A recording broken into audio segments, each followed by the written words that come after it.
Welcome off to the web.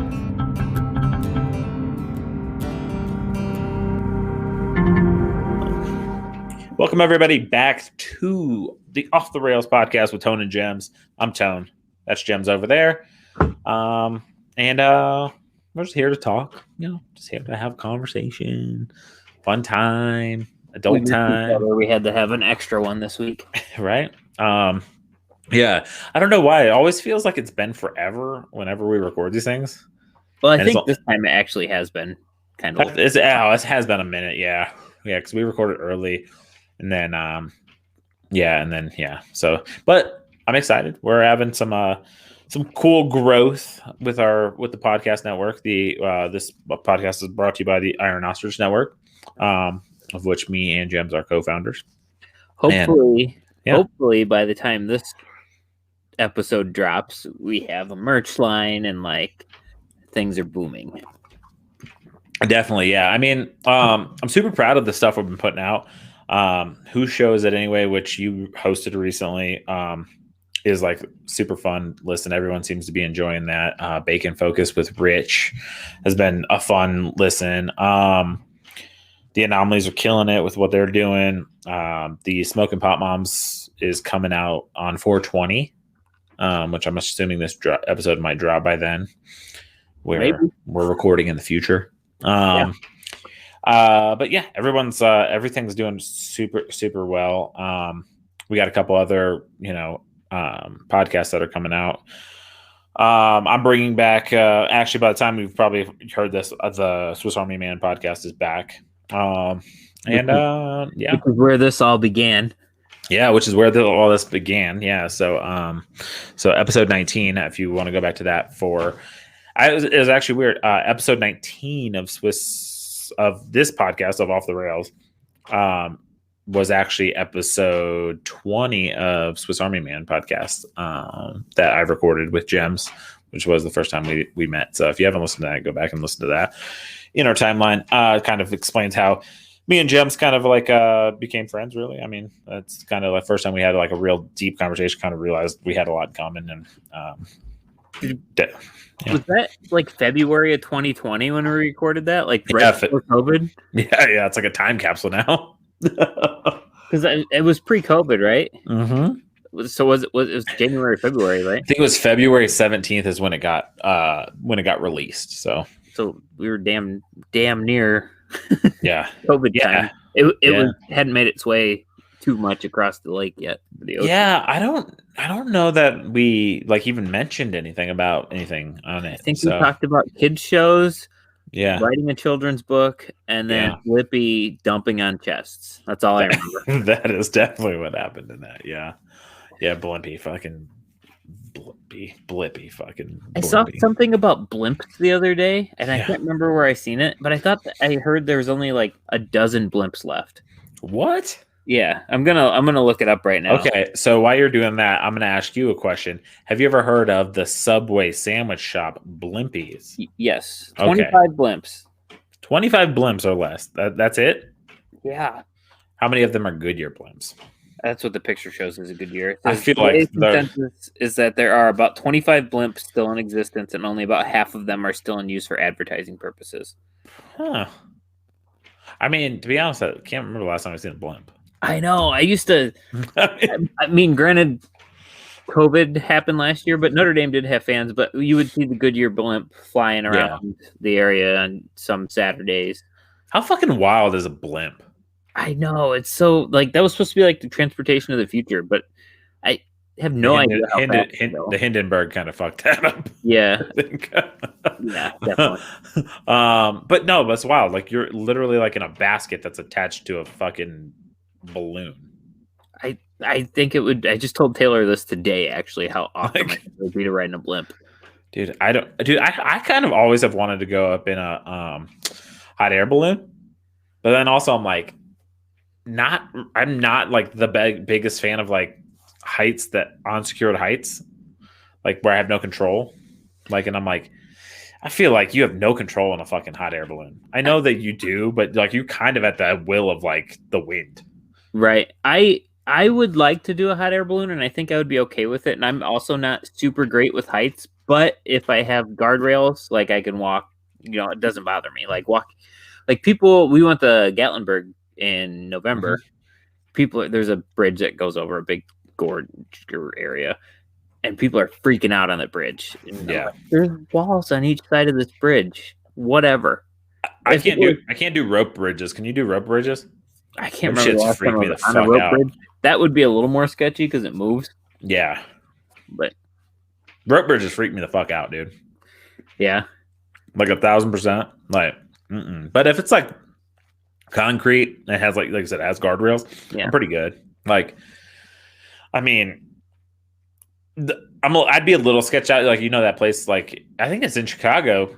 Is it the Sears Tower that has like the glass little room thingy majig? Yeah. Up at the top of the Sears Tower, they have like windows that kind of like lean out a little bit. Yeah.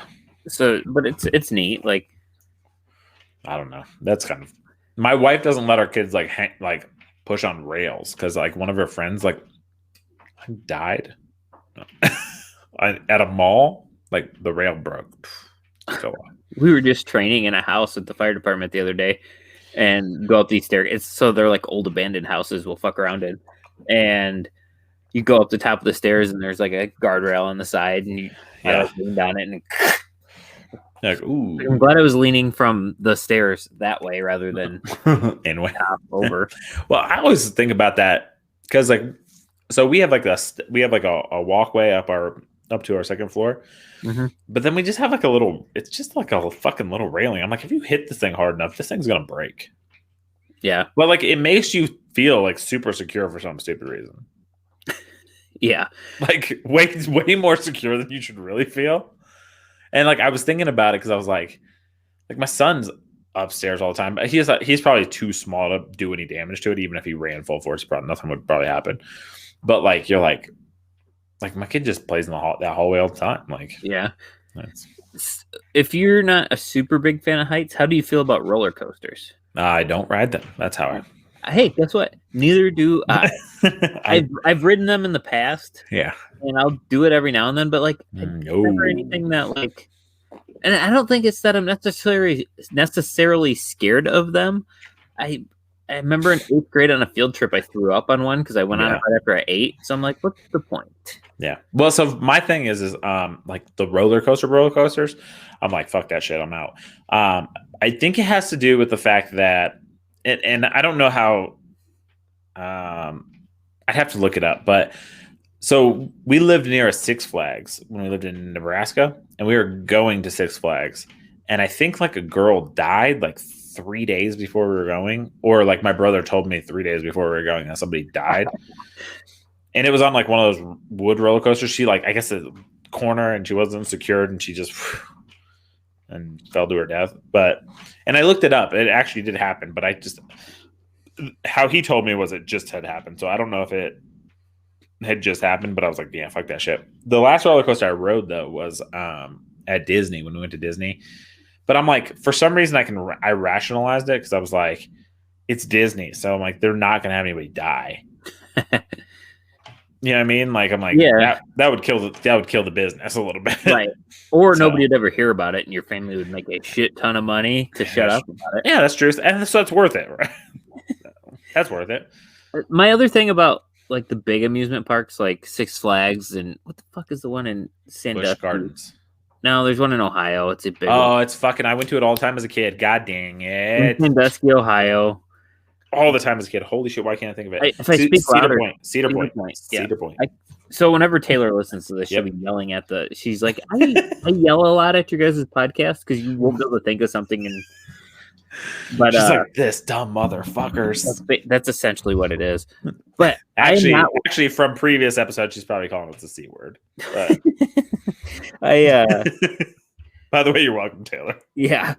I'm not gonna wait 3 hours in line to ride a roller coaster. That's the thing too. Yeah. I'm not gonna do it. I won't wait that long at a restaurant. I get so fucking mad. Like her family will come into town from out of state and want to go to this Mexican restaurant, and they'll be like, "Oh, it's an hour and a half wait," and I'm like, "Fuck that!" And I'm just sitting there irritated the entire time.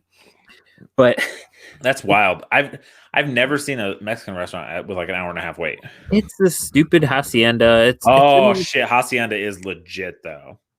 That's a chain, right? I think it's a local chain. I don't know. We have a Hacienda here, and it is fucking amazing. Is it like a kind of upscaly? No, not necessarily. They got like a bowl on the wall. Okay, well, I mean, I don't know. Ours is a little upscaly. Me and my wife went there as like on like a date, and then we've gone back like a zillion times because it's so good. I don't dress up for it. No, we didn't either. I mean, it's not like a dressy, but like it's like a little bit more upscale than like it's got like glass walls and stuff in part of it. Okay, yeah, this is more just like hillbilly Mexicans. Oh, okay, got you.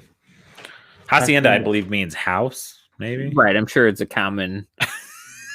I don't know if that's accurate or not, to be honest. Because I think casa means house or home. Yeah, that sounds right. Locations of the Hacienda by me. I bet they're all locations. South Bend, Mishawaka, South Bend, Evansville, Elkhart, Michigan City, Kokomo. These are all Indiana. Goshen, North. But the other day, after actually, it was after Richie tweeted the picture from the grocery store that had sushi on it. I was like, I want sushi tonight. So yeah, dude, we had sushi actually like the day before that too, which is crazy. We called the most authentic Chinese restaurant we have around here. Yeah, that does really good sushi. And Taylor's on. They're like, let me put you on hold. She's like, all right. She's on hold for like 7 minutes. So I was like, hang up and call back. Yeah, hangs up, can't get through. Damn. I was like, we both tried calling a ton. And I was like, well, screw it. She was going to go over to her parents' house for a little bit because Claire wanted to go see, I don't remember what they wanted to go over there for. But I was like, I'll just go in and order. I said, Chinese restaurants are typically pretty quick. They pump shit out. They are. Well, they make a lot of that stuff like it, especially if they're busy, they make a lot of it in bulk. So I wait in line for like 10 or 15 minutes because service sucks. And I placed my order and she's like, it'll be like 45 minutes to an hour. And I was like, fuck. And I don't wait at restaurants, but my theory on waiting for takeout is different because I'm not waiting for a seat and then having to order. So like the food should be there in 45 minutes. Yeah, 45 minutes. Yeah, it's basically like sitting down and you've already ordered. I go in like 40 minutes and check, and there's a bunch of people. There's like a group of people that have all like been mingling because they're waiting for service. Yeah. It was I waited for an hour and 15 minutes to get the food. Damn. Yeah. Well, at least sushi's cold. Yeah. Oh, we ordered like dinner from there too, but it was gotcha, so warm. I don't know I don't know why it took so long. Other than service sucks. We'd been at that restaurant before at its old so it's been a couple different brands but like just like a local, like not anything. Yeah. I think it was called Etropal at that point, which is Laporte backwards, which is the town. Oh, that's kind of cool. Yeah, and it was kind of a fancier, nice place. While we were there, like the chef walked out. So it just must be that building. Dude, my dad actually got what did he get? He got like $1,000 in gift cards from like an Outback Steakhouse. And like my parents love Outback Steakhouse, by the way, which is wild because after hearing this story and like the story that my mom went through when I went actually on my college visit, literally I'm surprised my parents ever ate at Outback again. So my dad, like the second time he ever went to Outback, he went in and it was like a business meeting kind of thing, business dinner kind of thing. A couple dudes he knew, a couple dudes he didn't know, but he was paying the bill. And it was like a business, like he was taking people out to like try to secure business, basically. CIA spy thing or some shit. Yeah, I don't know. Fuck, who knows? But whatever he does, I don't know. Mafia, who the fuck knows?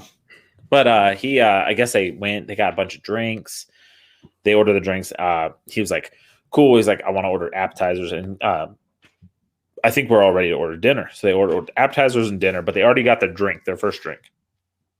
He's like, 15 minutes go by. And he's like, no one comes back. He's like, which isn't abnormal, but people are starting to like down their beers and stuff. And like, he's like trying to reorder.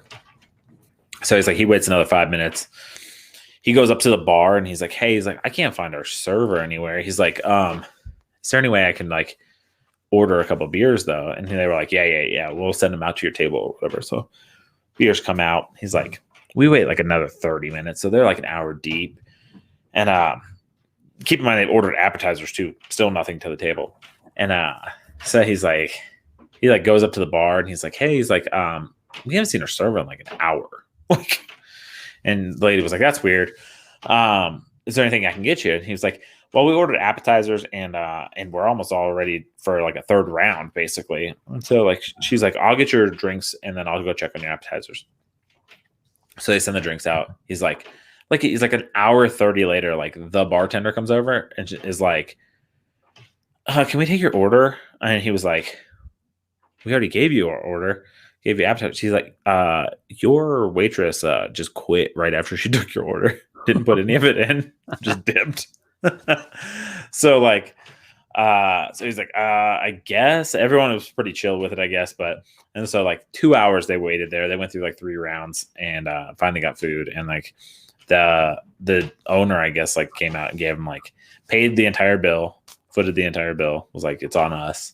And so he was like, that was like $500, and they gave him like a $500 gift card. Like they sent him one in the mail. Like he did not at the time, but he was like, I'm gonna like see what I can do because he's like, that's pretty. And then he got like a $500 gift card in the mail. Wow. Which ironically enough, we used on this trip to when I was like my first, like it was like one of my first college visits, and my mom came to Outback with us. It was me, my dad, and my mom, and my mom is very particular. She is and I was sort of that way at the time, but I was a little bit more loose with it. I got my steak well done at the time. My mom is very much like, char your fucking steak, well done. Yeah. I was people like that. I don't know. My dad was out to sea or like flying, so like I just always assumed that was like the way you get your steak. Did he beat you when he got home and heard you order it for the first time? No. He was cool with it. My dad's like eats his shit like medium rare. Right. So that's the way you're supposed to. That's a little wild, but that's like you might as well go take a bite out of a fucking cow. But if we did a poll, I guarantee the most like way people will get their steak cooked is going to be. Well, what is it? It's well done, medium rare. Something like that. And then there's like blue rare, which is like mooing. That's fucked. That's disgusting. Yeah.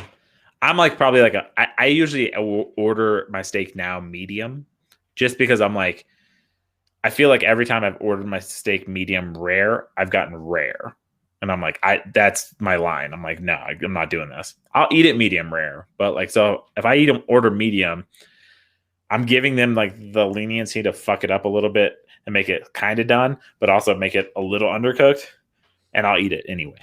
So I'll give you that. My brother-in-law, so we have a super fantastic prime rib place out in the middle of nowhere by us. Now, prime rib, you're supposed to eat more rare. Yeah. So. My brother-in-law, I don't think they weren't married yet, but like my wife's whole family, like her grandparents took us all out to dinner. Yeah. So there's like 20 of us. And he orders prime rib. So this is after like her grandpa and me and her dad order like 20-ounce prime ribs, medium rare. I think her grandpa ordered it like rare. He's like, let me get it moving. And then Adam orders a petite prime rib well done. And I looked at him and I was like, what the fuck did you just order? Yeah, you can't get a prime rib well done, dog. Like that's that's crazy. I was like, or petite. Like just order a hunk of meat. Like stop being a bitch. I think I called him a pussy or something. I was gonna say. No, yeah. No, definitely like that's the crazy thing though, is like so with that though, my mom's like a well done like person. And so they bring it out and it's fucking, they don't bring her out like done. They don't bring her out like medium. They don't bring her out medium rare. They bring her a fucking rare steak. And my mom's pretty chill about it. And she like cuts it open. She's like, oh, that's wrong. So like we wait for the waitress to get back. And she's like, this is done wrong. And they were like, well, she's like, what? She's like, you had the well done. She's like, I had a well done steak, and this is clearly like bleeding everywhere and like not cooked. Like, and so they take it back and they cook it. and they bring it back out, and now it's like definitely probably like still medium rare. And so it's like, oh shit. So like she like cuts it. She's like, this is still wrong. And they're like, she's like, she's like, I said that's done. Like, and it's a young waitress. So she's like, is there any way I can to like just speak to the manager or whatever? Like she was trying to be chill about it.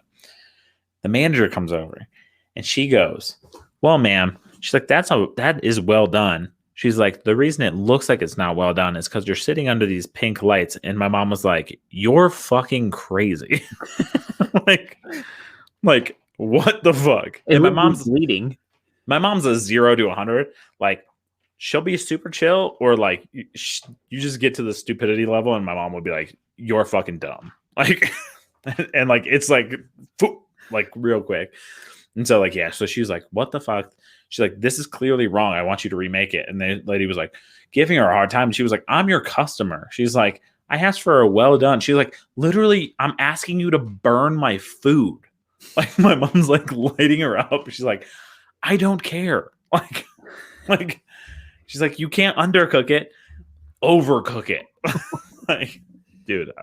And then my mom was like, the lady was like, well, she's like, we do have some cooks back there, so maybe like they're having a hard time. Like, and she was like, tell them this. She's like, tell them to put it on low heat and cook it forever. Dude, I was like, and then she's like, then tell them to char it on the outside. It's not that hard. Like, dude, I was like, holy shit. My mom was like, they fucked that steak up. They fucked the steak up that they brought her. And then like my mom was just like pissed. She had like a bunch of drinks though. Like my dad was like feeding her drinks. He's like, please God. And my dad's like, doesn't care. And my dad's like, whatever. He just thinks the whole thing's funny. But so like my mom was so heated. This is the only time in my entire life. My mom was so heated that she went home. Like we were in a different state. She went home. Like we drove all the way home. After like 3 days later after the trip, she was still so heated that she was like, I'm writing a letter, not an email. She wrote a fucking letter to Outback Steakhouse, and they sent her a fucking gift card. And then like, I don't think anybody in my house went to Outback for like 5 years. And then we ended up playing softball with like this dude Mike and a bunch of other people who Mike actually owned an Outback Steakhouse, and yeah, it was pretty hilarious. By the way, also this totally reminds me. This is gonna be, I don't know why I just remembered this, but so Outback Steakhouse. This episode is not sponsored by Outback Steakhouse, but it'd be dope if it was, because I like blooming onion, dude. I cheese fries all the way, but blooming onion is good too. Actually, last time I went, dude, best thing I've ever had in my entire life. They gave me a steak, and then it literally was laying on a bed of like blooming onion petals. And then my side was a baked potato and like a half an order of like Aussie cheese fries. It was the best thing ever. That does sound good. Yeah, I was like, dude, I'm definitely eating 7,000 calories right now. But no, so this is how fucked up my parents are. So I was like maybe 20. No, I was definitely 21. So I was 21. And my car had just had some issues with it, and it needed like 4 new tires and like a fucking radiator or whatever, right? So like without asking them for anything, I was just like, hey, signed up for this credit card through the dealership or whatever place, and then I like got it all on that, and then I paid it off. And I didn't tell them about any of it. Like I was like paying it all off, and I paid it off. My dad somehow like got the fucking like mail, and like because I was my mail was still going to their house. My dad got the mail, and he was like, dude, he's like, Tony got a fucking credit card, and he paid it all off, and didn't even ask us for help at all. Like no help at all. Like, and I was like, first off, I was like, that's just kind of how they raised me. So I was like, I didn't know why it was like that big of a deal. But that night, I was teaching my friend, who was a girl, who was like it was kind of like a date. By the way, weird first date story. My first date with this girl was teaching her how to drive. She was 18. I was 21. Okay, you answered my next question. Yes. Now she was of age. I made sure. And she was like a friend of like, actually she was my mom's friend's daughter. So like I knew she was 18, but she was a cute girl, nice girl. She ended up working at Hooters later on. And I don't know why I just said that because that's not like she like got a law degree. Like she worked at Hooters later on. She made it. She made it. Actually, I think she sells realty now though, but I think she does like well for herself. But yeah, so I was a teacher, and then afterwards, like I took her to Outback because I was just like, I felt like it was like by the parking lot that I was like teaching her. I was like, let's go there. So we went in, and my parents were there, and like my parents were like, hey, what are you doing here? And I was like, me and I won't say her name just in case for some stupid reason, but I was just teaching her how to drive, and we were just gonna grab some food or whatever, and I was gonna pay for it all or whatever. My parents were so jazzed up, like they were like pumped because I guess they thought like I should be with this girl, or most likely my mom was like, sweet, you're dating my friend's daughter, so that makes it cool. I don't know, but like we go in and like we order and stuff, and then like when we eat or like when we're done, like my parents have already left because like they came over and they were like, oh, you guys have a good night, whatever. But I think we're gonna go see a movie or something. And they were like, have a good night, and I was like, okay, cool. And like my bill was like $150 or something like that because we got like I got drinks. I was drinking because I was like, I'm gonna drink and then you're gonna drive. There you go. Because I was like kind of forced it on her, be like, because she was like kind of scared to drive on the road. Now keep in mind where the movie theater was, it was like 0.5 miles away, so straight shot. Like I could have driven it even with the couple beers that I had with me. But like we got appetizers and stuff, and like the most expensive meals you could possibly, lobster tails, fucking everything. Right. And so like I'm getting ready to pay the bill, and I'm like, they come over, and I was like, we're ready for the check, we're gonna head out. And they were like, oh, your bill's already paid for. My parents just paid my bill. Nice. I was like, fuck yeah. I was like, but my dad, and then I was like, Dad, why'd you pay my bill? And he was like, we're just so proud of you that you like took care of your shit, like, and got it all taken care of. So I was like, my dad's a weirdo though. So my dad's like, if you ask my dad for money, like if I'm like, Dad, I desperately need $300, he's gonna be like, why don't you work harder and save your money? And I'm like, but then if I don't call him, like I haven't called my dad in probably like 2 months, maybe. Like last time I talked to him, like actually talked to him was like 2 months ago. But like if he calls me tomorrow out of the blue for some reason, the first question out of his mouth will be like, you doing okay? He's like, do you need money? Like, because I don't ask him for it, he wants to give it to me. Huh. It's weird. If you're offering, I guess. I'm like, so there's part of me that's like, shit, do I just take it and just put it away? like, but yeah, he's like, my dad's just, he's got a weird like gauge that way. Like, it's like very strange. Like if you don't ask for help, he's like, are you sure everything's okay? And I'm like, yeah.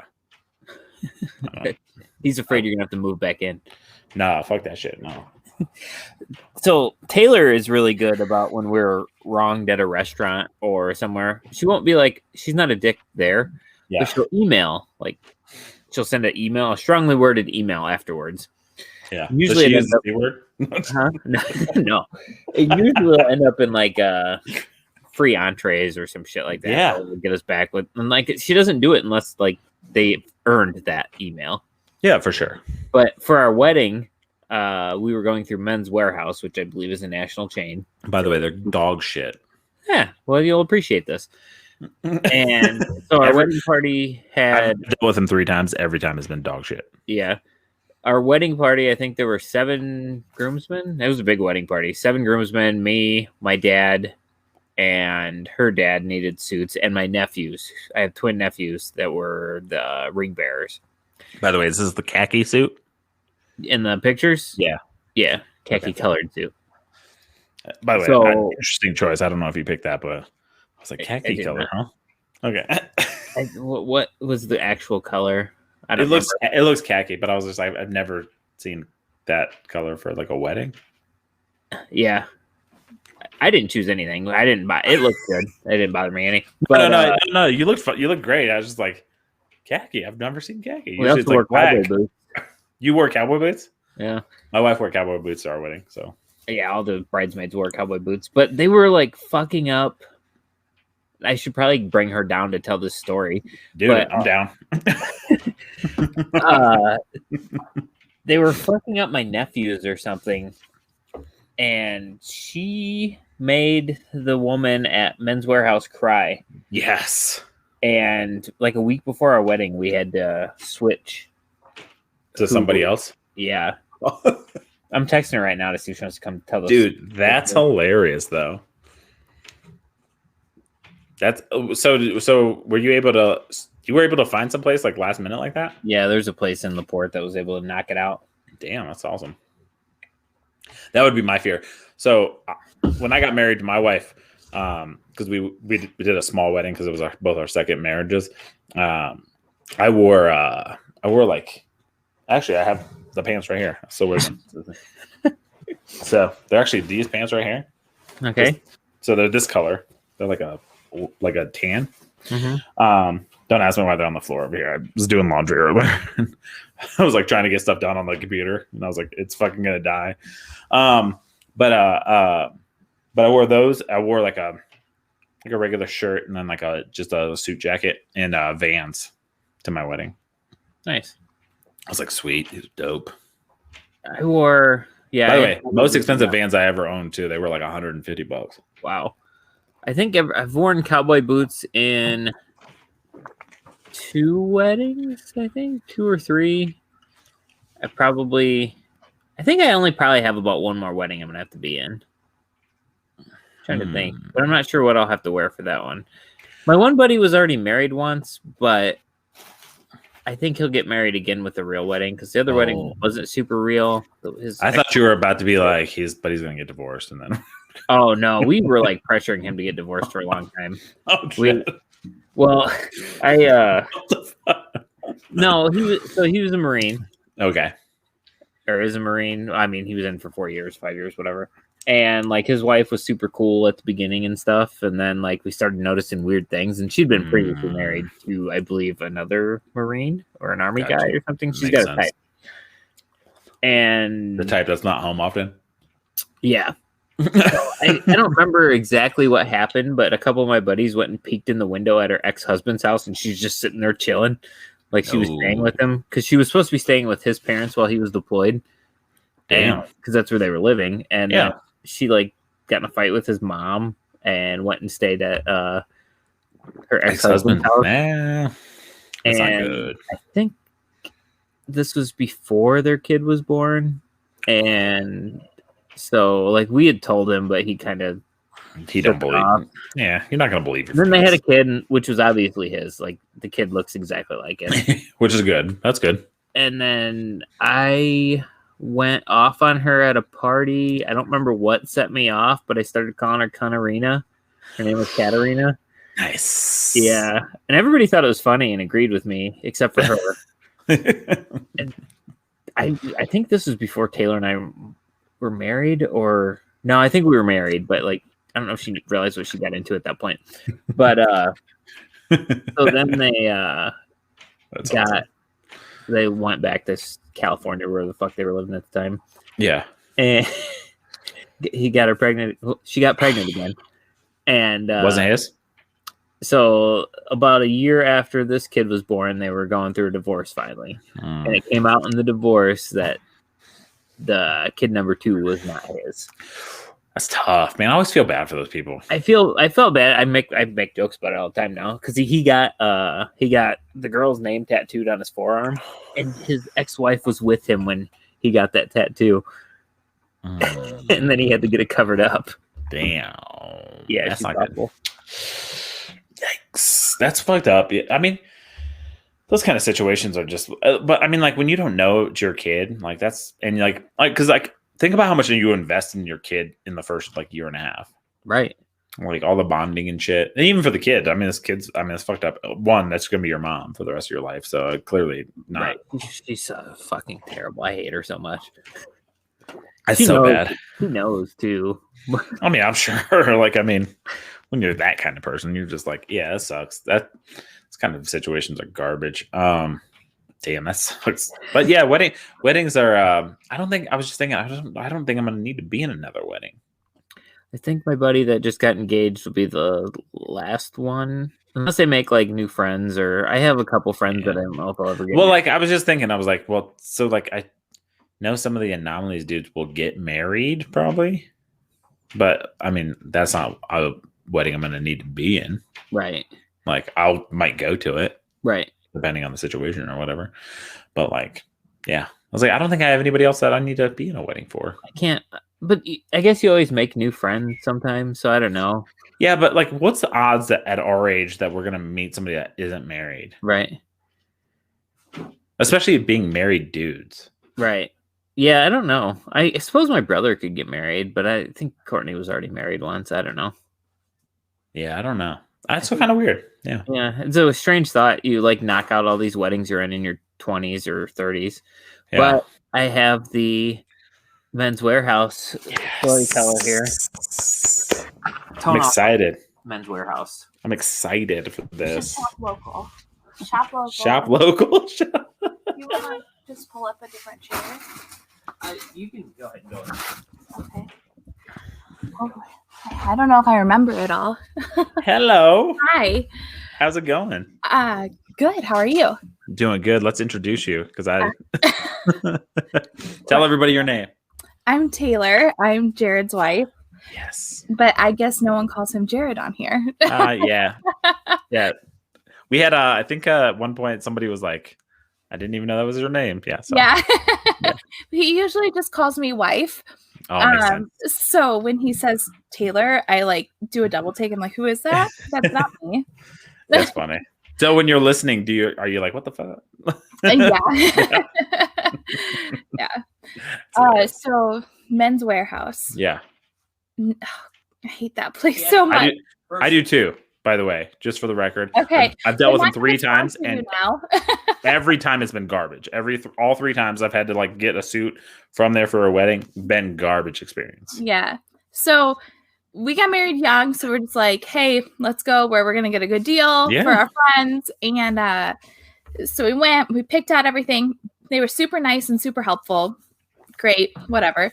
Well, then it comes time for everyone to get fitted, and they're throwing out all these different numbers at people, like different prices. Yeah.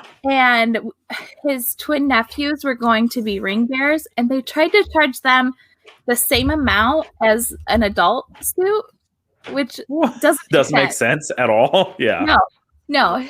What? Yeah, they were, I think, 4. Yeah. So the pant leg of somebody's suit. if I remember correctly, I think one twin was more expensive than the other twin, but they're twins, so it also makes no sense. Yeah. Yeah. And so we're getting all these different stories from different people, like this is happening, this is happening. We also live 45 minutes away from Men's Warehouse, so it's a drive for our friends. So I call and I'm like, listen, we were told that this was the price of all of these suits, and then the twins should have a discounted rate because they're 4. Yeah. And so they transferred me to several different people, and I finally got like, I think the manager in charge. And this was probably 2 weeks before the wedding, Jared? Oh yeah. So you're stressed. Yeah, I'm stressed, and we're just, trying to get this done. And I made the lady cry. I don't feel bad for her. I feel a little bad to the lady because I'm sure it wasn't all her fault. No. Looking back, then I was like, oh yeah, I made this lady cry. Yeah. But then we went to this great local tech shop and everything and took care of it all in 2 weeks. That's what I was just saying, because he was like, yeah, like a week or 2 before. I was like, and you found places that would do your suits? Yes. That's crazy. And now I'm friends with the girl that took care of us, and I tell her all the time, I'm like, Danielle, you are just amazing. Because 2 weeks before your wedding, that's crazy. That? I'm a florist. If someone came into our shop 2 weeks before their wedding, I'd say F off. Yeah, like, basically, you're screwed at that point. Yeah. Yeah. Just because it's not feasible. But yeah, they were great. The local place. But that's awesome. Men's Warehouse sucks. No, yeah. I'm with you. I literally, so I've been married twice.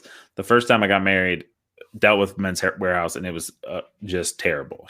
Like I had 5 groomsmen, and like we had these awful color, like coral fucking. It was terrible. It was a beach wedding, but like one person had the wrong color. Yeah, and I was like, we all picked up from the same place at the same time. I'm like, how did you guys screw that up? And then we were like, hey, like, is there any way you can fix this? And they're like, oh, we'll see if we can find it, but it's the closest one's 2 hours away. And like, we're like, you guys, we ordered this like 4 months ago. Yeah, like, it's not my problem. You gotta fix it. So they begrudgingly fixed it, but it was like, just want to put them through hoops with that thing. But then the second time I was like, screw it, I'm gonna put my own stuff together. So I had a suit jacket and I wore like tan jeans and like Vans, and I was like, I'm not doing this again. Yeah. So yeah, if we could go back, I wouldn't have even messed with them. But yeah, I worked in I worked in customer service several times. Yeah. But at the flower shop, I mean, if I mess up, that's on me. Yeah. I have to go out of my way to fix it. And sometimes that means we have to drive an hour to get the product so it's right for the customer. And I don't know if you just don't get that with bigger box or chain stores. I feel like definitely don't. Like you don't get the great customer. Like you're going to get like with local, this is like an advertisement for local shops, but basically like most local shops are going to be real chill with you because they want you, you're local one, so you're going to potentially refer them business that's going to help keep them afloat. So makes sense. So you're gonna go out of your way to please those people. Yeah, and it sucks because we can rant all we want about Men's Warehouse, but they're still going to be in business. Oh, for sure. But if people went off like this on a small business, they would be done. Yeah, and that's part of the reason why small businesses have to go out of their way to do things better. Yeah. And I'm sure some of them are like behind the scenes are like, these people are terrible. No, all of them are. I mean, yeah. The customer's always right is definitely like the least right. Usually not, unless it's me, then I'm right. Yeah. Yeah. Jared says you do a good job at writing strongly worded letters and getting appetizers. Yes. Panda Express is great at sending out a coupon for a free entree. Hell yeah. By the way, Panda Express also messes up my food a lot, but I still go there because it's really my gosh, it's Jared's favorite. There's a Panda Express and a Chipotle right next to each other. Like in a couple towns over. Yeah. And we live in a small town, so that's the nearest thing. And I'm like, Jared, Chipotle. Let's do Chipotle. And he's like, I think Panda. Sorry. Baby. Oh no, it's all good. We're a family podcast, so he doesn't sleep. So I don't. Yeah. By the way, so baby is what, like 3 months? 2 months. 2 months. Yeah. 2 months. I was gonna say, yeah, those are the tough ones. You're like, no, you go off very little sleep.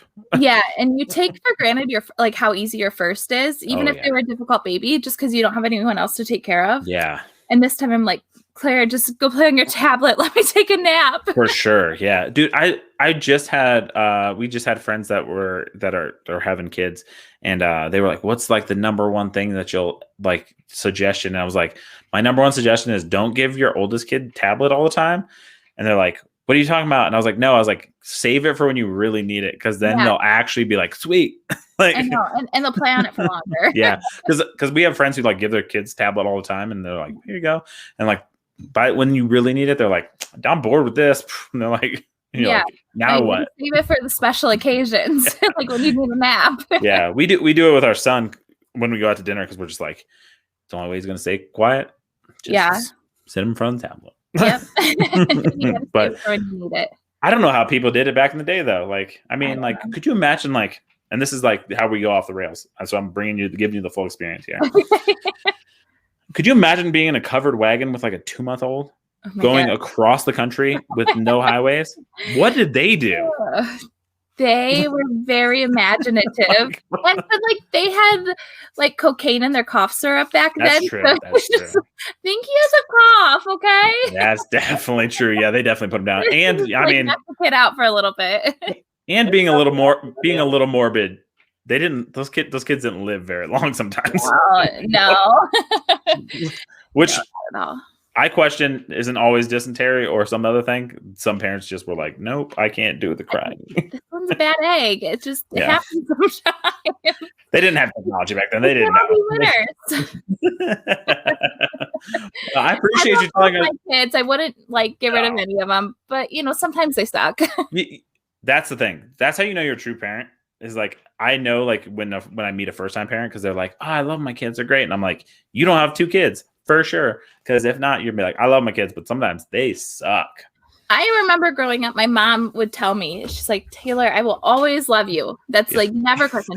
I do not like you right now. For sure. And I understand that a little bit more now as a parent.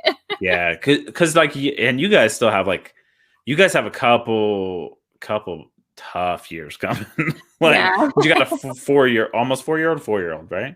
4, yeah. 4. So our son's a little bit younger, but like we have a 12 and 13-year-old. Like 7 sucks. Like 12, 13 sucks. So yeah, my best friend has an 8-year-old right now. She's like, no one told me how bad 8-year-olds suck. I was like, 7, 8-year-old. For some reason, I don't know what it is. It is terrible. I remember being really mean to my mom when I was like 12. So I don't want boys. I've never wanted to have boys. I've always wanted to have girls. And so I'm very thankful we have girls. But I tell everyone in 10 years, we're going to be drunk a lot. Yeah. Yeah. Oh, for sure. Yeah.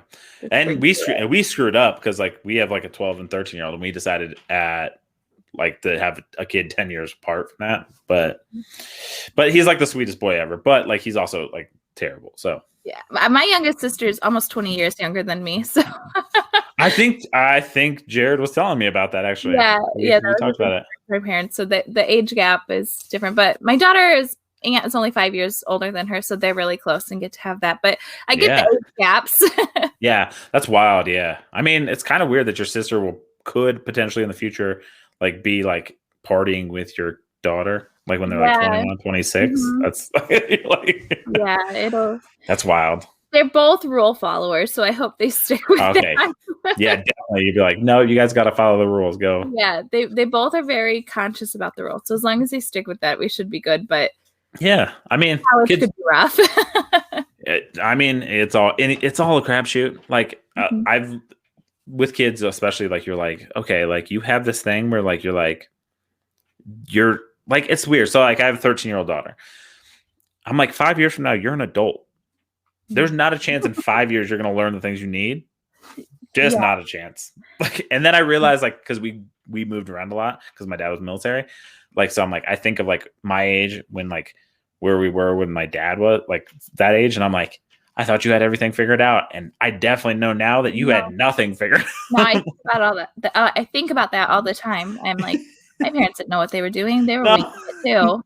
They're just winging it. Everyone. That's the thing is like, as parents, you're just winging it. You're just like, yeah. And I feel like they did pretty good. So we'll figure it out. I mean, I think everyone wings it. No one's got it down. No, definitely. If you who they have it down, like they have like a nanny or something. They're not doing it all. For sure. And then even then you don't have because you're going to mess your kids up because then your kids are going to be like, I got raised by the nanny. I didn't get raised by you. Well, no, your kids are always going to need therapy for something. So. For sure. And that's the thing is like both me and my wife, we do therapy. And I'm like, my biggest fear is like, I'm going to screw my kids up. Then I have to go to therapy. And I realized like probably like a year ago, I was like, no matter what I do, I can be the best dad ever. You're going to go to therapy for me being the best dad ever. You're going to be like, my dad didn't give me enough struggle. Like they didn't let me struggle. like is they're going to find something? I don't know.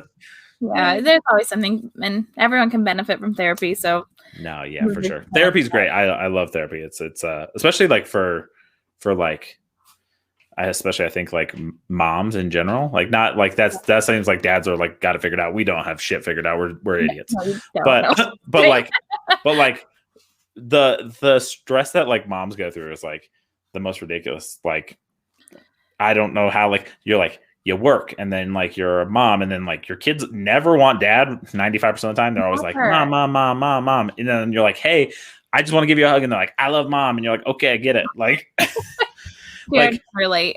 and then you got a husband who's like, hey, you know, I want some attention. And it's like, you just get pulled in every different direction. By the way, I think it's International like Women's Month or something like that. So like this is a great time to have this conversation. But women are awesome and moms are great. So I want to tell you, you're doing a great job, especially if you have to deal with Jared. So Jared's great. He's very helpful. He's awesome. Yeah. But I have asked Jared before. I always feel like I have several computer tabs open in my brain, like so many, just because I'm always thinking about different things. And Jared said he can like sit down and have like nothing going on. Yeah.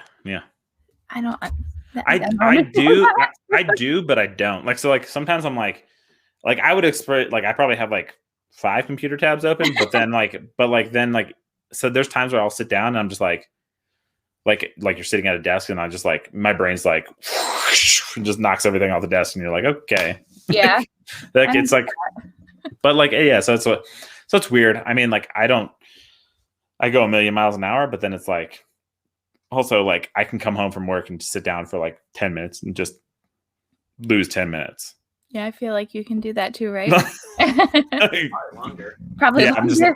I'm just like, but my wife's crazy because she'll come home from work and she's like, goes straight to the dishes, or so she's like, what's for dinner? And then starts making food. And you're like, can you sit down? Like, Jesus, like, because please. sit down and stuff doesn't get done and it all piles up and it's more to do later.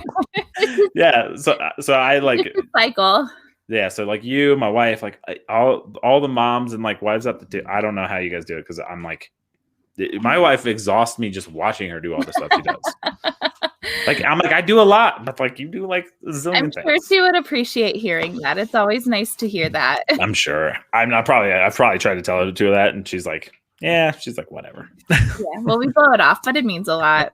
I know, but it's tough. But I know you guys are dealing with like that crazy space of like, that's the other thing is like when you have a newborn, you're like, dude, I feel like a superhero too. Like as much as like tired as you are, you're like, I can run on like nothing. Yeah, it's kind of badass. It's kind of like crazy, like how much stuff you can do. Yeah. So then now, like when like my kids are like kind of settled and they can kind of like self-sustain, I'm like, if I'm like, man, I'm really tired, I need to take a nap. I'm like, what? I can do so much more though. I feel like a loser because I'm like, I could do more. I know I can do more, but yeah, because you've done more. Yeah. So definitely. But yeah, it's nice when you get past the waking up every couple hours and all that stuff. I don't know if you get up very much with the baby. I get up with the dog sometimes. Yeah. By the way, I felt like the worst husband ever, like with our son, because like my wife breastfed and I was like, yeah, there's nothing you can do. I can't do shit. Like with our oldest, I woke Jared up in the middle of the night to change a diaper because I'd been up feeding her all night. And I was like, Jared, just go change your diaper so I can sleep for like 5 minutes. Mm-hmm. And he was like, yeah, I'll do that. And he rolls back over and goes back to sleep. I was like, wait. And then probably within a couple of days of that, he woke up in the morning. He like did this big stretch. And he's like, oh my gosh, wasn't that great? She slept through the night. Fuck you, Jared. Dude, I'm a hard sleeper too. Like I'm like, but like I tried to be like super vigilant with like our son because I was like, I can't do the feeding part. So like if it's anything else, I'm like, I gotta get up because like it's all I could do. I don't know shit. I mean, I basically didn't do shit, but like, I mean, like the one or two times where it wasn't like feeding, I was like, I felt like I did something. I was like, I went into work today for a little bit. And so it was just him and Piper this morning. And he's like, I didn't get anything done. I just held her. It's like, yeah, you're like, if I was home and I was holding her, I would have done the dishes, made food, like folded laundry. Watch 3 episodes of Gilmore Girls. Hey, I don't hate that. I can't do it while I'm nursing her. So, I mean, like I have to sit down to feed her and she feeds a lot. But no, I can do a lot while I hold her. It's called baby wearing. Yeah, Jared, have you ever wore a baby? See? He's really good at when we were in Tennessee. I know, I saw it. I saw the pictures. I never trusted this thing. He's not like, let me wear the baby. It's like, that was our foster baby. So I was 9 months pregnant. I was like, I cannot wear the baby. Yeah. You're like, there's nowhere for the baby to go. Like, yeah. You are wearing the baby. I've seen the pictures, but like, was it like one of those like clip-in ones or was it like the cloth ones? Cause those things scare the shit out of me. Those cloth He won't do the cloth wrap ones. I can do those really fast. And they scare the crap out of me. I actually went to work when she was 3 weeks old cause it was Valentine's Day and Florist Valentine's Day. Yeah. So I worked all week with her, like, in that fabric wrap, like strapped to my chest. Jeez. And that's something else. Jared, can you operate a crane with the baby strapped to your chest? They won't let her in the mill, but I bet I could. I don't think I could. Yeah. Like she's crying and I don't know what to do. Get her outside. Put her outside. Put her outside. Why not? No, I'm just kidding. Yeah, no, it's crazy. You guys do awesome stuff though. Like women just in general, like I'm in awe of moms and wives because like God, thanks. Like you guys literally like do far more than I can do. I wish I could have your brain sometimes because I'm like, dude, I feel like I don't do anything. Like I'm just like, no, guys, I do a lot too, but I'm just like, I feel like I don't do anything. They do a lot. You guys deserve some credit too. Yeah, I mean, you can't make babies without us, so there's that part. So we have like one thing that we do. That is true. You guys are good for about 3 seconds. Damn. She cut like 10% off of that. 10% off. Oh my gosh. You're like 4 seconds. I'll give you more seconds when you go through labor. Oh. They have those machines. You should do that. Like, dude, that would be hilarious, dude. You guys should. When we do the Iron Ostrich Network like meetup retreat thing, whenever we figure that thing out in a couple years, I'm sure, like we should definitely just rent one of those machines and everyone has to do it. I would like to be in control of yours. Oh. I think it's no wives. I don't know. He's already playing. He's like, I think there's no what? No, dude. You know what's crazy though? Like, dude, my wife had a C-section for our son, and like that was the scariest shit I've ever been through. I wasn't even the one who was like getting. I had a C-section with our first, not with Piper, but I mean they both suck. No matter how you do it, sucks for sure. The C-section recovery was the worst thing I've ever dealt with, and it is scary. Were you scared? Yeah, it was cold in there too. Oh, it was cold. Did here's the question though, Jared. Did you see on the other side of the sheet? I didn't want to look. I accidentally saw it, and it scared the fuck out of me. I bet, dude, wildness. I had it with Piper. If I had to have another C-section, that I wanted a clear drape so I could see. Jared was not for that, but no, you do. No. Mm-mm. Well, it was crazy because like poor setup in the delivery room though. Like my wife, they had put the sheet up, but then like my wife. By the way, my wife thought she was having normal labor. She went through all of labor, 9 centimeters dilated. Doctor came in, was like, I need whatever ultrasound thing. Boom, boom. He's like, baby's upside down. No, boom. They didn't catch that before. No, he was pissed, by the way, too. It was hilarious. And it was weird because we do ultrasounds like before they hook you up to everything. I don't know how they did a terrible job, and the crazy thing is we have on video, like I think like maybe 2 weeks beforehand, where my wife's stomach is like literally, it just looks like a whirlpool, and I'm like, that's when he turned for sure because he was head down, and like that's definitely where he turned. But so surprisingly, 39 weeks, baby was born exactly 39 week. She delivered right at the time she would have had her 39-week appointment. Like literally, we were there. Like that's so he was like, hey, you're on time for your appointment, and like he was like, it was his first appointment of the day, and he was like, nope, this isn't gonna happen. And so like we went from having like regular childbirth to like, hey, here's a bunny suit. And my wife's like, get the two. My wife is a photographer on the side, so she has like 2 Nikon cameras. She's like, I have 2 Nikon cameras like strapped on me. Like, baby's getting. I'm like, you're getting ready to get like cut open. Like the baby's who knows? Like it's hectic anyway. She's like, go over to the baby. So they pulled the baby out. They show us the baby, and I'm like with my wife because I'm like, yo, you're on the table. Like the baby's gonna be fine. Like whatever. Yeah. Also, I don't really know the baby, which kind of fucked up. But like, I don't really know the baby yet. So like, your wife's your priority at that moment. Like, so she's like, go check on our baby, and I'm like, okay. So I go over, and he's not breathing, which is the best part of it. So they're like trying to like get the stuff out of him. So then he starts breathing, and she's like, is the baby okay? Because she can't see the baby. But where they put the freaking thing at is like literally. So if I look back at her, like I'm seeing everything, and I'm like, holy fuck, this is not cool. Like I can't do this. Yeah, like, and then she's like, is the baby okay? I was like, are you okay? With Claire, I don't know if you guys want to do birth stories on this podcast.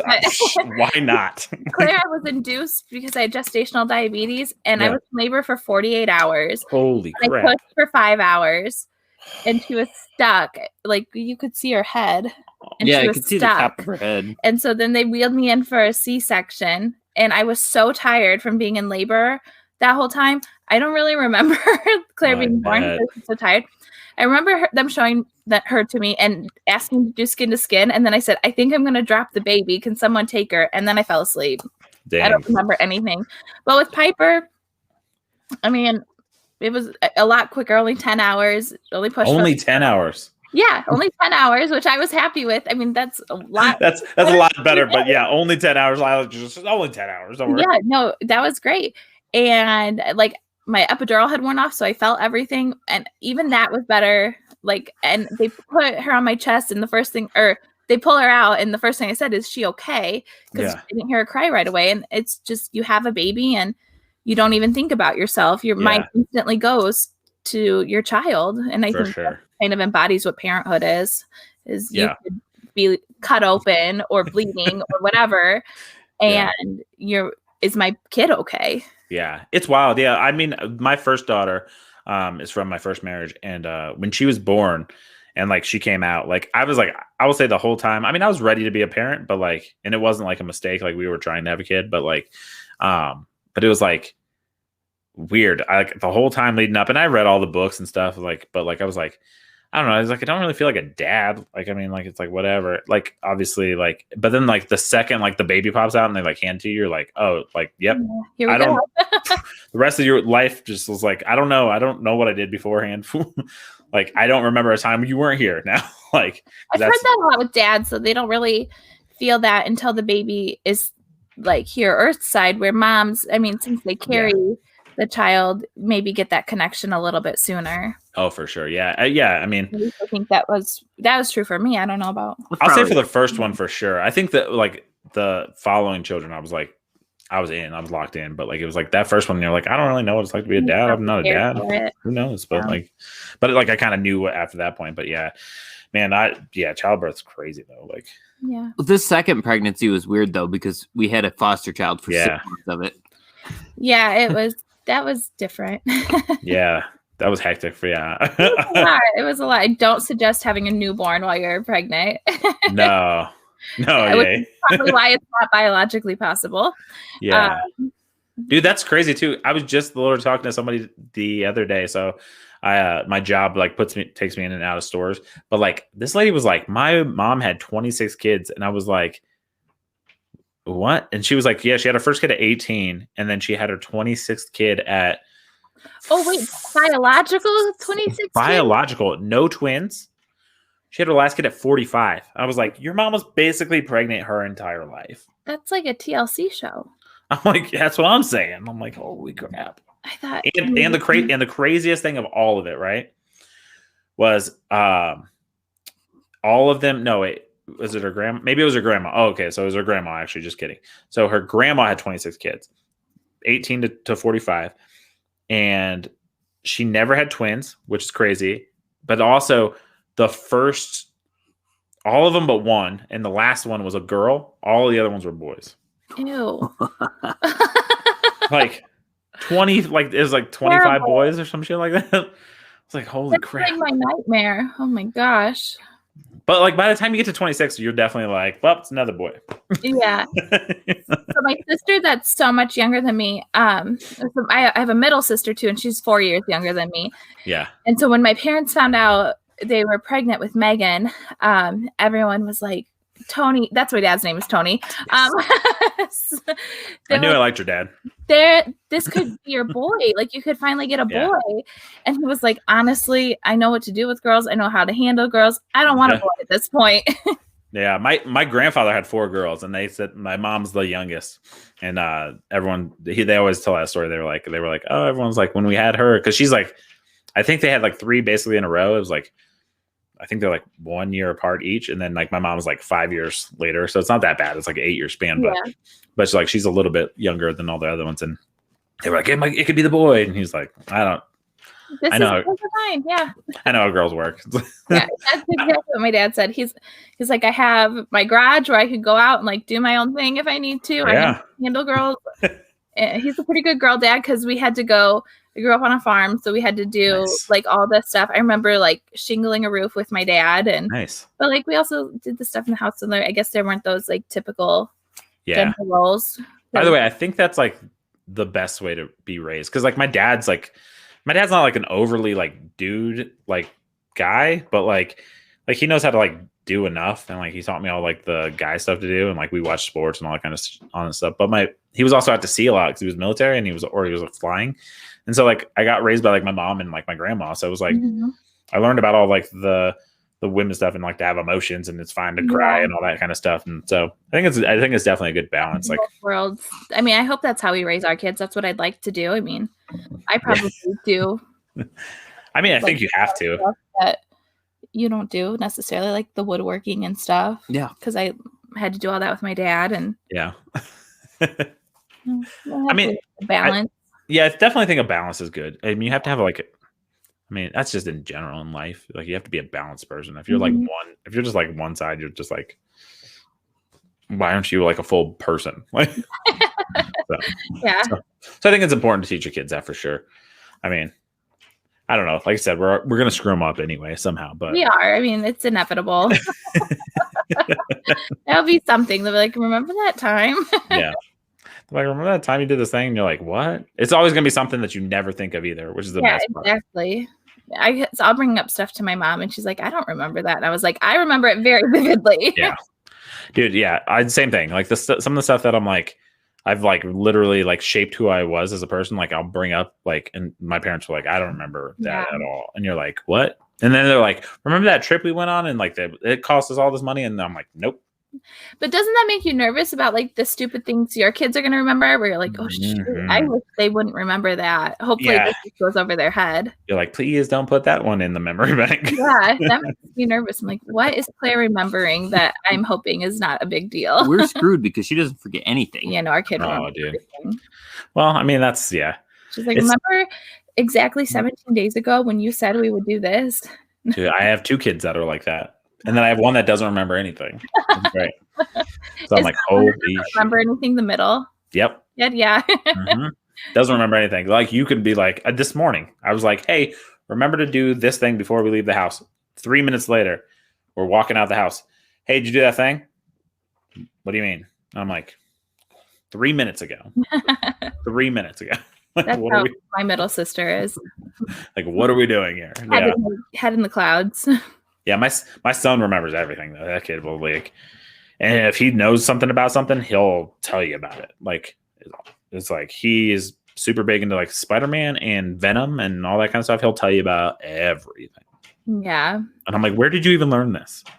Yeah. Claire says stuff all the time. She's big into Legos and watches like the Lego building videos on YouTube, the Lego Friends, and she's like, this is Stephanie's house, and in Stephanie's house this happens. I'm like, I don't really care, but how do you remember all this? Yeah, you're like, I don't have the brain capacity for this. Like, yeah, my son was watching videos today and I was like, he's like anti-Venom's he's like, Venom's actually like an anti-hero. And I'm like, first off, you're 3, you shouldn't use the word anti-hero and ever. Like, what are you talking about? Like the conversations he has with me, I'm like, the fuck? Who is teaching you things? Like, I do remember Claire started to recognize some letters and numbers a couple years ago, and my mom is a kindergarten teacher. Oh, nice. And so she was like, Nana, this is this, and my mom's like, Taylor, you're doing such a good job. And I was like, I definitely did not teach her that. I didn't do anything. I didn't do you, but I'm sorry.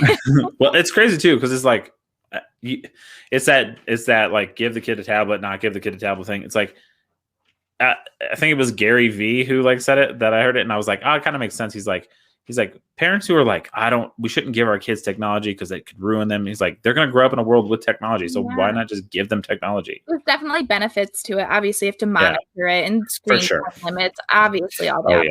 But there's benefits too, and that's how they're learning. I mean, kindergartners all have iPads in their classroom, and especially with virtual learning.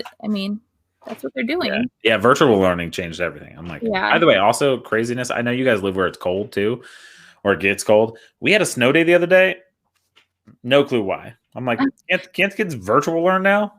Oh, they had a legit snow day. We had day. like a legit snow day. They were like, kids can't go to school. I'm like, I think. What about E-days? Like, where like school was canceled because of weather. Yeah, they did do virtual. Yeah, which kind of sucks. I would like to see real snow days back again. There's something kind of magical about waking up and no school and you get to go play outside or whatever. Yeah, my kids get pumped on like the two-hour delays. They're like, yes. Which, by the way, are the worst for a parent. For parents, 2-hour delays are the worst. Yeah, you're trying to get to work and like I can't go to work on time, but I still have to go to work because you have to go to school. But like, I'd just rather you be off the whole day, especially with our kids because they're like 12 and 13. I'm like, you guys can kind of like chill at the house for a little bit because I go to work a little earlier. I'm like, you got like just a little gap. That's right.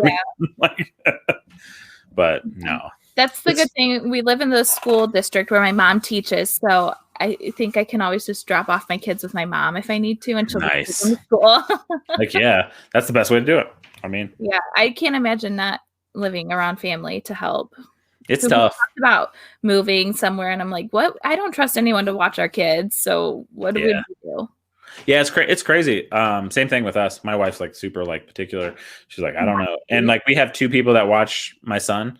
So he goes to daycare 3 different days a week, but 2 days he's with my middle daughter's like one of her good friends' mom. Like she has like a daycare. So like we trust her because we've been around her plenty of times.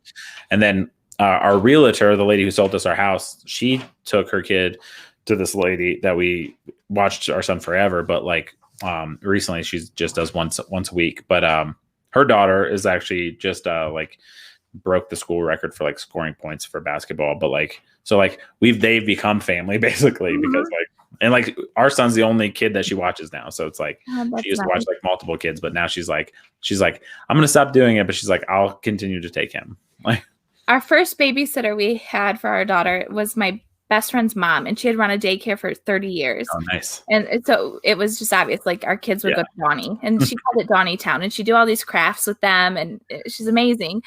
And then she got married and moved to Montana, and they're ranchers in Montana.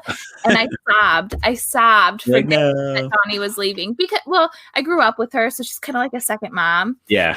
But no one took as good of care of my kid. I mean, I think she was better than me.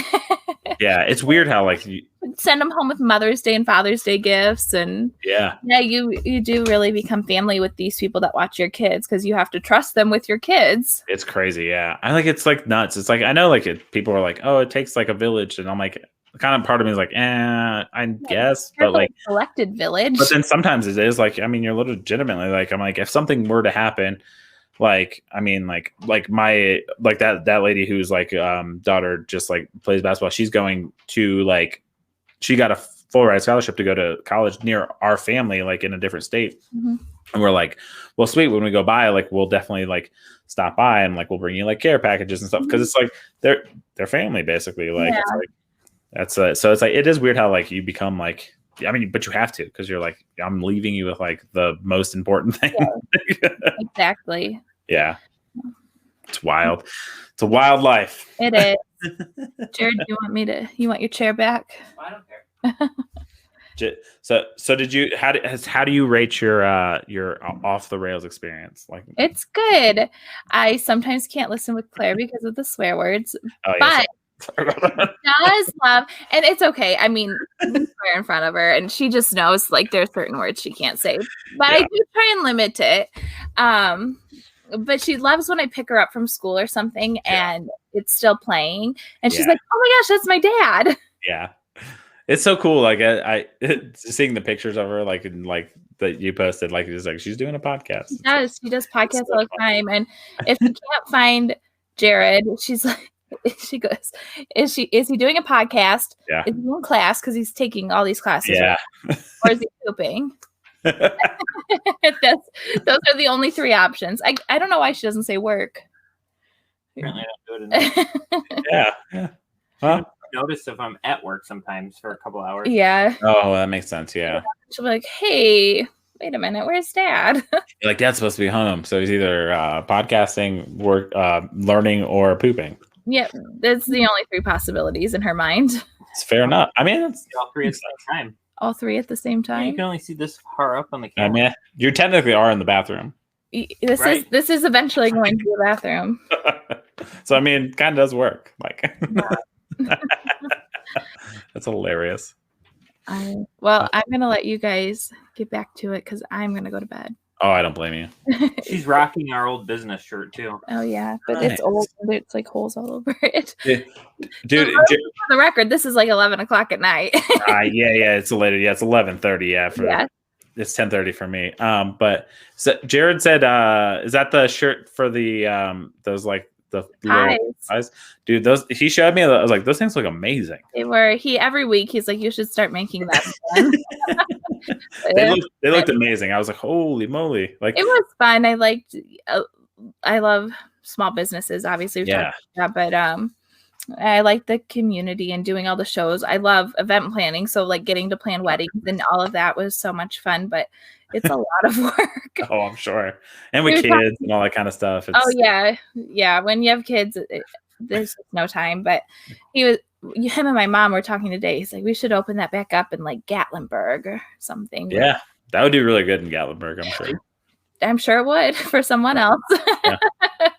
See, all you have to do is like get the recipes and then like franchise them out. That's what he would want to do, but it wasn't my recipe to begin with, so I feel kind of dirty. All you have to do is add like one. Oh my gosh! You just got to add like one sort of extra ingredient, and then you just like. It's close, you take the salt out anyways. Jared, well, now it's out for the world. Yeah. The salt is the whole thing. Come on, Jared. Oh. No, that's hilarious. No, but yeah, I'll let you get to bed. But I appreciate you co-hosting. Oh, thanks for having me.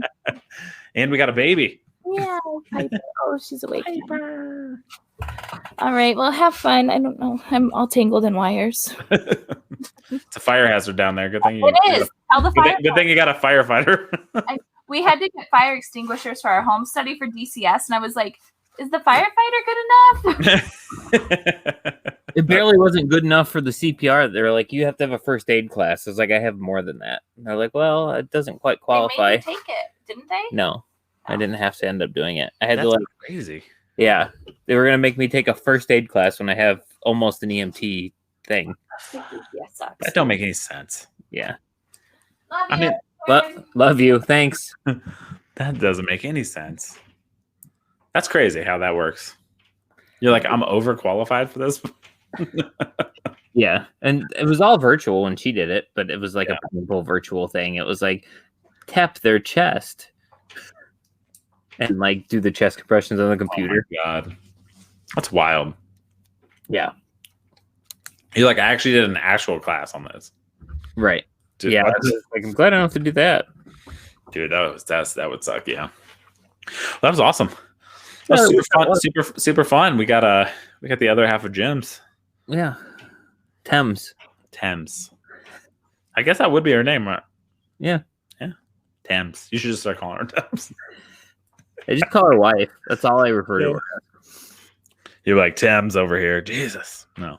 Like in the store, like I can yell wife and she knows I'm talking to her. And like not just because of my voice, but because most other people refer to their significant others by, I don't know, name. Yeah. I called my wife woman today. But it was to be funny, but like she was like, excuse me? And I was like, yeah. That's it was a joke. It was a joke.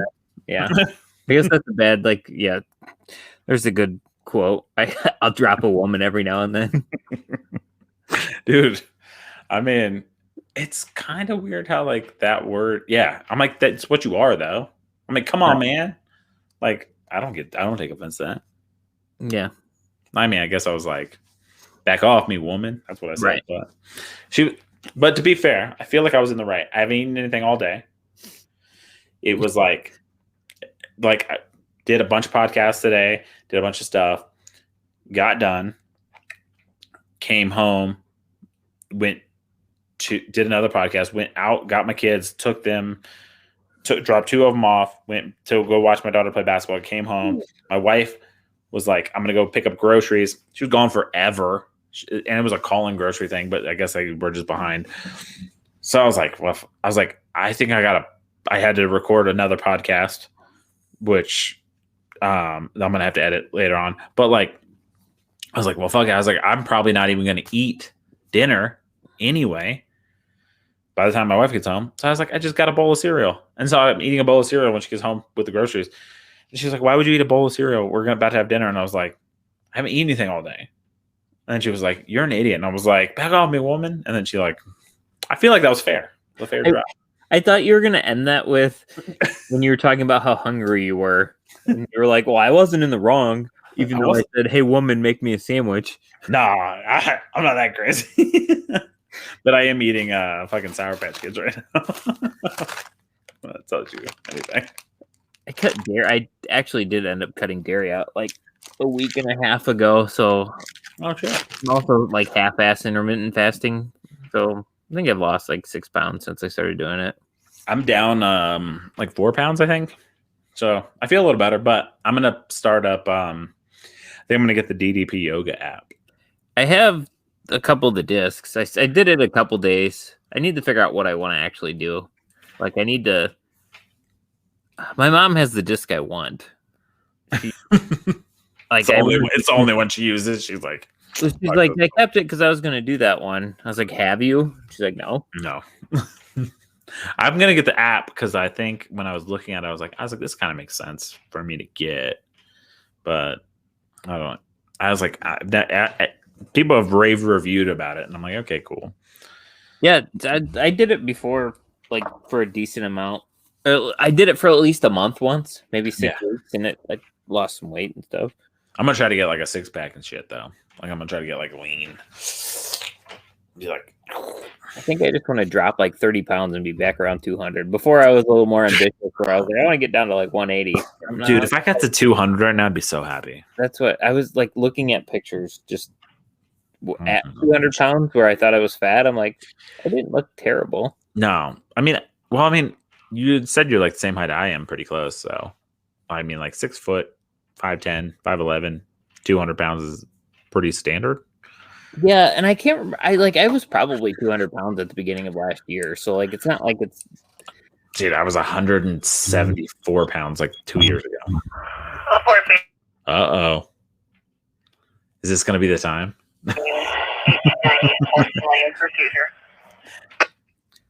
What'd you say? I said, is this going to be the time? Jem says, like, gotta go. Well, if I guess we are like an hour and 20 minutes into this, I probably should go. 5 hours ago, I was the only one to go to a lift assist. Oh, shit. I would like to assume that nobody else is going to fucking go to this one, so I should probably go. All right. Well, you heard it here. Off the Rails podcast is going to end because our co-host, my co-host, one of my co-hosts today, because we had 2 co-hosts, is about to go save some lives. I'm just going to say he's going to save 5 people's lives right now. Okay? That's the kind of podcast Off the Rails is. I don't do shit, and then my co-host goes saves people's lives. Enjoy it, people. Later. See ya.